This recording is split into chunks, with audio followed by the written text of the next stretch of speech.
Cheers, ladies and gentlemen, and today in our studio is Ziggurat 2. Well, someone will have to tell about the undeservedly defined of attention roguelite shooter, a continuation of the same heretic with evil carrot. Moreover, on October 28th, a year ago, he finally left early access, where I managed to play exactly 24 hours, and since it's too late to publish the news, I try myself in this format. We take in a hand for a magic cannons, a standard one, a terrible looking spellbook, a heavy staff and something more complicated. For example, a crossbow, or not blunderbuss. We grab an amulet, which the right time can greatly help out and set off the cleanup the next location from hundreds and maybe thousands of blood-shedding monsters dreaming of eating tasty people. The fact that we are unexpected magician does not mean that all grunting and barely moving out our varicose legs scare off the enemies with the creak of sword back, drowning out the sounds of fireballs. On the contrary, like a young tracer, we will disturb to the right and to the left, quickly jumping over high walls, climbing the ledges with enviable ease, and then jumping down from a great height. Jerks at the last moment, saving from a projectile flying in our direction, jumping platforms, set up by some crazy fan of old area shooters. All this awaits us in a campaign against hordes of evil spirits that escape from a magical person. While exploring another city filled with the savage, a disturbed tomb, an abandoned mine or ice-covered gorge, we will meet not only monsters. Someone consistently arranged the cheats with the weapons, shop, doors, with secret decayed to which were previously broken into three parts and hid in different rooms, and also fire traps and thorns that add more popcorn to the process of exploring places where a normal person in life would not stick. This is how I tried to convey the general impression of the game, and now it's probably worth briefly telling that we are dealing with and why it's better than the first part.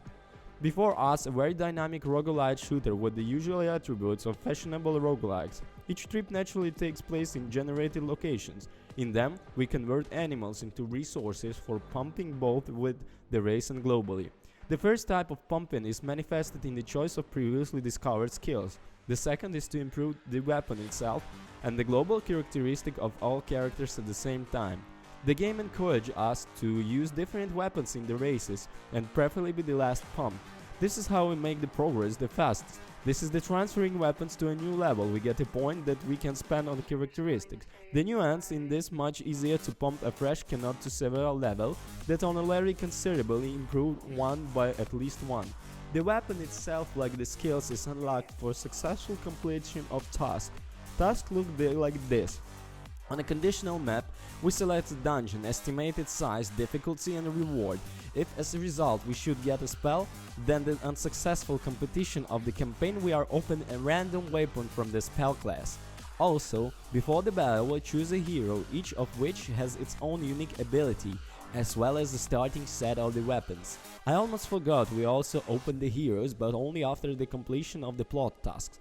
In general, in the progression, the game is quite simple to understand. At the same time, it did not cause any complaints from me.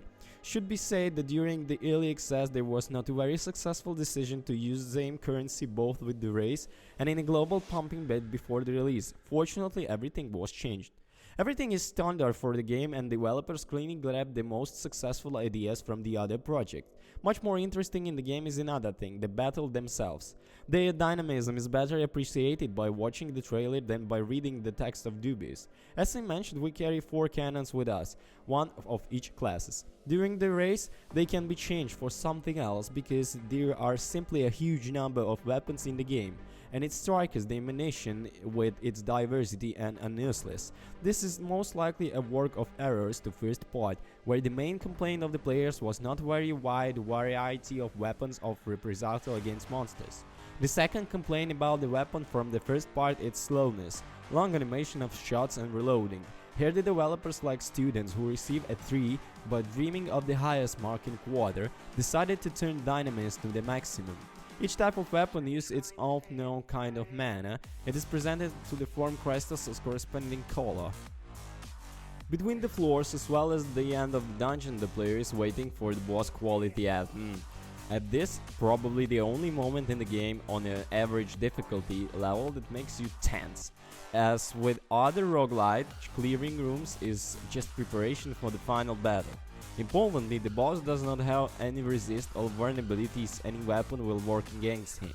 The main enemy is chosen randomly, but almost all of them summon smaller minions on which you can restore spent mana and sometimes health. Sometimes the boss spawns enemy that put a barrier on him.